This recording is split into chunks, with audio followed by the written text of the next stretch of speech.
Hey, sports fans, welcome to Haroon's Hangout, the internationally featured show on marketing innovation, where we make digital marketing simple, straightforward, and fun. As always, we are presented by the Khemeia Network. Today, how to create a growth strategy with digital marketing. And I am joined by the head of Khemeia Consulting, the man himself, Mr. Ian Sharp. How's it going, Ian?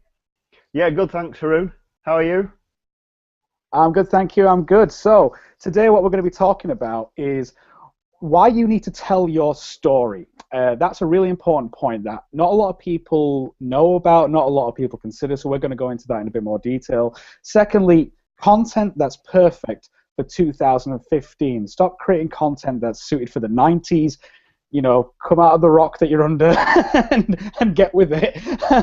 And then thirdly, we're going to do how to build a scalable content system. So not just any old content system, one that you can scale. So diving straight in then, why you need to tell your story. Let me just get this off the screen here. There we go. I think I'm back. Am I back now? Do you like my beard?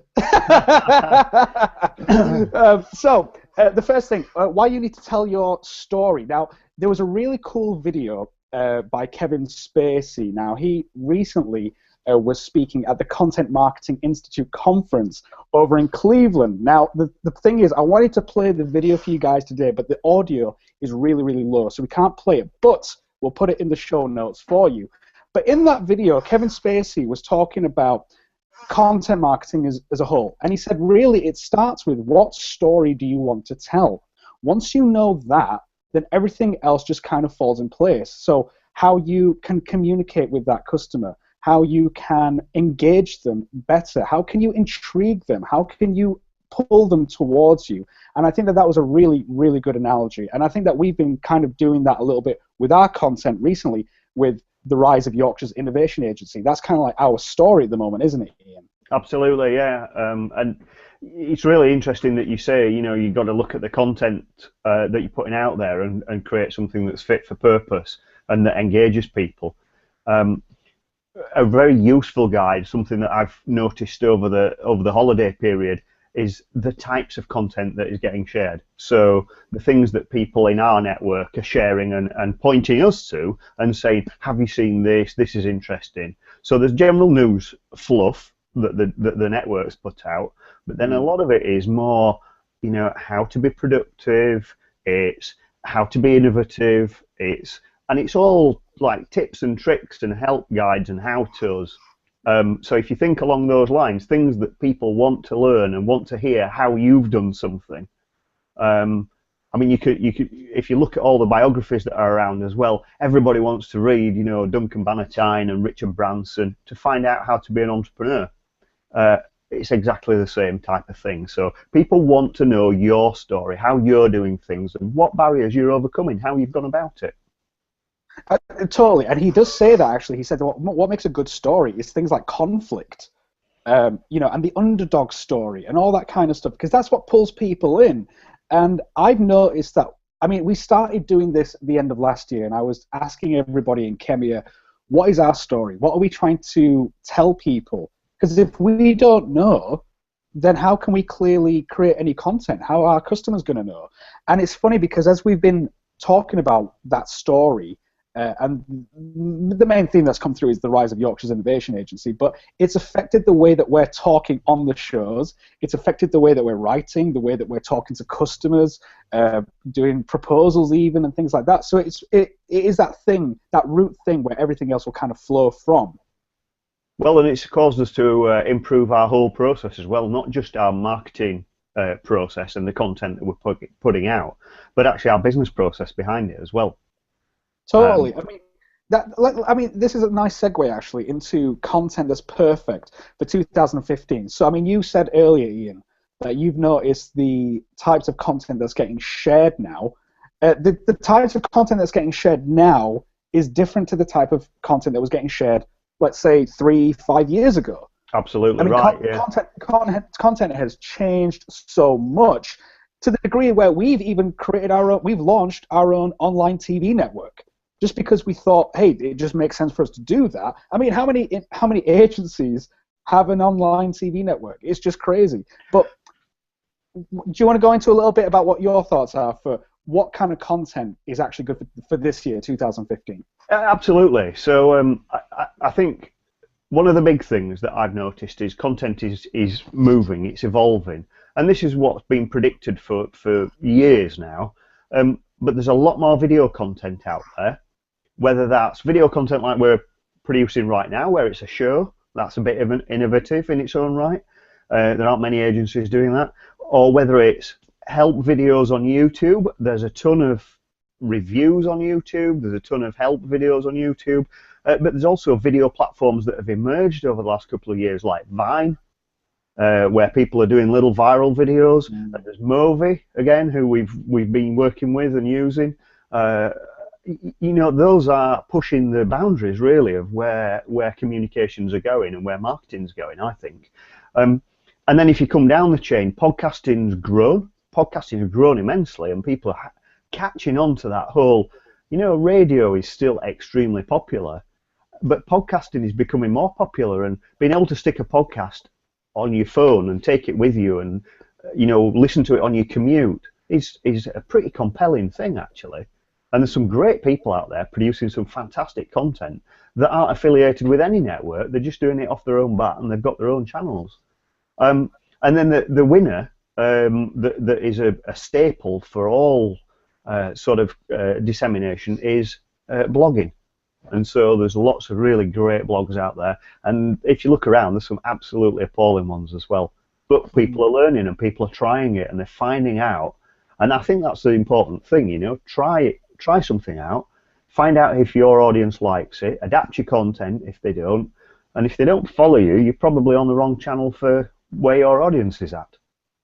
And this is the point of the show as well, where the viewers will be going, oh, but I don't know about doing a podcast. Oh, it sounds a bit risky to do this, or I don't know. Stop creating excuses. Those excuses may have been okay 5, 10 years ago. We're in 2015. We know this stuff works. Stop it. Stop it. Okay?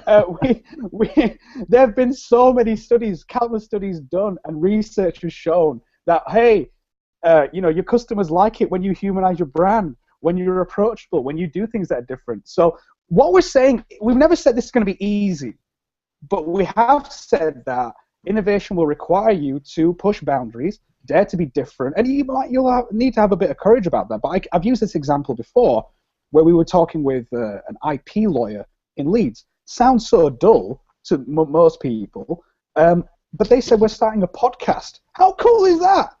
I mean, you know, an IP lawyer starting a podcast, they've automatically differentiated themselves from all the grayness, the dullness, the stuffiness of the industry that they're in. So that's content that is good for 2015. I mean, I think if you can do something that's just a little bit different, it's just going to be so much better for you and your business. And I don't know why you wouldn't try it out in the first place. If it doesn't work out, it doesn't matter. It doesn't, you know, it's okay. You can adapt, try something new, but at least you've tried. So let's just touch on that. When do we know it's not worked out thing? Because there's a very real risk that people dive in, do something, and go, well, that didn't work, so we'll never do it again. So there's a big thing about finding your channel, but being consistent about it as well, and putting great content out on a consistent basis to organically build your network. You know, I can't tell you how many times we've talked to people that have said, hey, does that Twitter thing, does that drive you leads? And we go, yeah, of course it does. We get a lot of engagement on Twitter. We put content out on Twitter. You know, our videos and shows are promoted on Twitter and other social networks as well. And the people go, yeah, do you know what? I tried it last week and it doesn't work. And you go, well, what did you think? You probably tweeted what you had for lunch and what the weather was like. You know, you didn't have a strategy. We're just going to take a quick time out for just a second. Be sure to catch at the Sharp End, Mondays, 9 a.m. with Khemeia Director Ian Sharp, who's with me right now, where every business can be profitable. So you can check that out for some really, really great tips around business management, business modeling, leadership, sales, basically how to grow your business. And it's a really, really great podcast. I think as well, Ian, that the whole thing about knowing when you need to change would be like you need to have those clear goals, and we've talked about that. And with yourself, I mean, if you haven't checked Ian's show out from this week, go check it out because he's talking about the 3 ways to grow your business, like strategically for 2015. And we talked about that having a clear vision. If you don't know what you're trying to do, then you won't know when to adapt if it's not working. So, for example, if you're saying our vision is to or our goal is to get 1,000 Twitter followers, or we want to get more engagement, or we want to get 3 leads a month through video marketing, you'll know if it's working, but that's a clearly defined goal. You put like an amount to it, something that's tangible there. So if you want to get 3 leads a month, if you're not hitting that, then okay, well, we can change it or whatever, and if you're smashing it, you're doing something right. So just a little story about an agency that we worked with, a creative agency actually that we worked with a year ago and have become a strategic partner of ours. And I did some coaching with the director. I get on very well with him, and he's taking all the things to heart. And we created a strategic plan for where the business was going, articulated that vision, got the team on board. Do you know what their growth was for last year? Just south of 30%. Okay, so they've got a clear plan, they've articulated it to their staff, they've got some training, and away they go. Vroom. That's the power. Look at that. Yeah. Sorry, Haroon, that's the power of making a plan, having a vision, and actually following it and getting out there. Really simple stuff. Every company can achieve that, and it's not. There's no rocket science behind that. It's process, it's adaptability, and it's openness. And everyone can do that, whether it's innovating a new product, it's doing their digital marketing, or it's general business growth. Absolutely. And having that clear vision as well will help us segue into the third and final tick, which is how to build a scalable content system.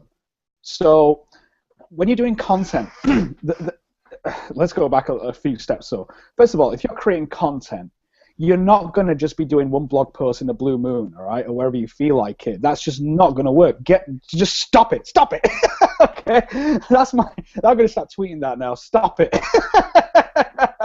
But you need to be consistent, like Ian says. You need to make sure that if you're going to blog, if you're going to do it once a week, do it once a week, but do it consistently. If you're going to do it 3 times a week, do it 3 times a week, but do it consistently. Now, the thing is that we're talking about growth. So as your business grows, how are you going to make sure that you can still do the content? Is there a plan in place for you to keep that content? Have you placed enough importance on that content? Is that what's allowing you to grow? And as you grow, how do you ramp up that content? So Ian, you want to say something there? I've got a question that needs to be asked.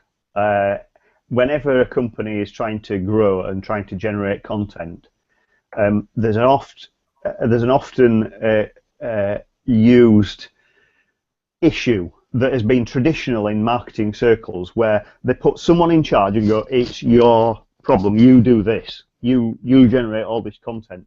And if you want to do that in a company and you want to make it scalable, that's not the answer. That is absolutely not the answer. You've got to share it. You've got to all participate in it. And whenever we've been pitching to clients, you see senior management who are experienced business people, extremely good with their business, go, "Well, I'm not doing that. I'm not writing a blog. I'm not doing a podcast. I'm not." Well, sorry guys, this is the 2000s and teens actually, and you need to change your mindset. Get out there, humanize your brand, and actually join in the participation of generating new leads and making those sales, because it's all interlinked. And if you want your business to perform, you've got to share out that burden. Totally. I remember, there was a meeting that we had within Khemeia where me and my big mouth and my crazy ideas, I come along and I go, "Okay, guys, we're doing quite a bit of content, but now we're going to do even more content." and at the time, this was like, I don't know, probably 6 or 7 months ago. So like the summer of 2014, and my crazy idea was that we were going to do around about 8 pieces of content a week, and and I was talking and I was kind of setting the vision, as it were, for for where I think we are going in terms of marketing. And you could feel that there was an excitement in the room. But there was also this kind of thing where everyone was kind of going, how the hell are we going to do that? And I always said from the beginning, though, the strength of this is going to be the strength of the system. If we've got a strong system in place, then we can do this. So it was me, John Stevenson, who's the head of business insights, and then we had an intern, Cameron, and we spent hours, and I mean hours, just planning every single piece of not just the content, but like the systems, the processes, who's in charge of what, assigning responsibilities to everybody clearly. Because we just said that this thing has to be a well-oiled machine. So if one of us is on holiday or sick or whatever, the system keeps going. And now we're at that place where not only are we getting about 6 to 8 pieces of content out a week, we've got a TV network and we're doing self-produced shows now. And there's like only a few of us. And people always say to me, how can you guys do that? There's only a few of you, but how are you able to get out so much content? And I say, it's the strength of the system, baby. Well, and there's a really good point there, Haroon. So you, as head of digital marketing for Khemeia, you took it on your head to actually develop that plan. You know what the strategic goals are for Khemeia. So you got together with the team, as you've described, and you pulled that plan together. How are we going to do it? How do we build on what we're doing already? And how do we link that in with those goals for strategic growth of Khemeia? Okay, so when you brought it to me, as the director of Khemeia, you brought it to me, and from my point of view, it was, okay, here's a plan, here's what we all believe we can do, here's how I have to participate in it. Do I believe it'll generate the growth objectives that we've got for the company? Yes, I do. Great. Okay, guys, roll it out. It's a simple decision. And that's exactly how a team should work, right? So you're pushing up the idea, you've got the answers, you've done all the rationale. It's not a difficult choice then. It's whether I believe that we can do it in and amongst the day job, and it's about whether I think it'll give us the returns. And you'd already answered those questions. So there's kind of a lesson there as well for any marketing managers. If you're going to propose something, you better have all the answers buttoned up. Or if you haven't, identify how you're going to test and get to that information, prove that information. Absolutely, and even on that thing there, when we were going to talk about the TV network, when we were going to launch the TV network, and it also helps because I've worked with you for a while now, and I kind of get how you think. But for a marketing manager, do you know how your CEO or your director thinks? When we were going to have a meeting with you about the TV network, and I knew this is what Ian's going to ask us. So we created that document, I think you remember, and we created a document where we said, this is what this is about, this is what it's going to achieve, these are the shows, and we went into such detail about who the audience is, what's the running time, who's involved, and how often is the show going to be. But then, again, that's a system right there which you can scale up. And another thing I wanted to say is that I do remember the Noddy and Big Ears Guide to Marketing that you gave me, or for the American audience, Marketing 101 for Ian Sharp. So yeah, appreciate that. I mean, identify the gaps in knowledge, right, and fill those gaps and help me understand. Well, I mean, you get marketing anyway, so it wasn't so much about that, but it was more about, I think for you, it was more how, like you said, how does this achieve the overall goals and the vision for Khemeia? And you could see how it's slotted in. But the other thing was, I mean, this is for any marketing manager. I feel, this people can shout me down on Twitter all you want, that's fine, you can do that. I feel that some marketing managers can be quite insecure, okay? And I don't think that if you're going to make this thing work, and if you're going to scale up this business or scale up the content, you've got to get rid of ego. You've got to teach other people, what you know. So, like, for instance, with our intern, Cameron, before he came to us, he had some skills and everything like that, but now he knows about blogging, he knows a bit about SEO, he knows about social media, he knows about video, editing, animation. In fact, the guy's probably got more skills than me now. But importantly, though, Haroon, he knows how that fits in with the planned growth of the business, so he understands what we're trying to achieve by blogging and doing videos and doing SEO. So it's all linked in with a strategic plan, and that's important because Cameron's he's doing a business studies degree, right? So a business management degree. Absolutely. So he knows all these skills that he's acquired are helping the vision of the company and how to grow and everything. So what I'm saying is that good leaders replicate themselves. You have to replicate yourself in the fact that I'm not saying get jiggy with your staff. I'm saying I'm saying you need to replicate your skill set and empower other people. And now Cameron is coming up to us now with ideas saying, oh, couldn't we do this way? Oh, I've had an idea, or I've seen a flaw in the system, and can we do that? And that's a brilliant thing to have, because now the team, the name, it's there. The name team, you feel like you're in a team, and we're all working together for that overall vision. Yeah, absolutely. And that's important, isn't it? Bringing it together as a team, that's the way to make it successful, and that's the way to make it scalable. Absolutely. Well, we hope that you have enjoyed all that. I'm just going to share next week's show. So do be sure to catch us next week on Wednesday, where we're going to have the very first Haroon's Hangout special, where we're going to be having Laurie Guerreri from Movi appearing on the show. And she's going to be talking about innovative video marketing tips for 2015. And if you've enjoyed the content that we've had on today's show, Laurie's going to go into a lot more detail about how to be innovative, humanizing the brand, how to engage your customers on a much more personal level, which is perfect for 2015. So we're really looking forward to having her on the show. So I think we're going to leave it there today, guys. But from me and Ian, we just want to say thanks a lot for watching, sports fans, and we'll see you next time. Thanks a lot. Bye-bye.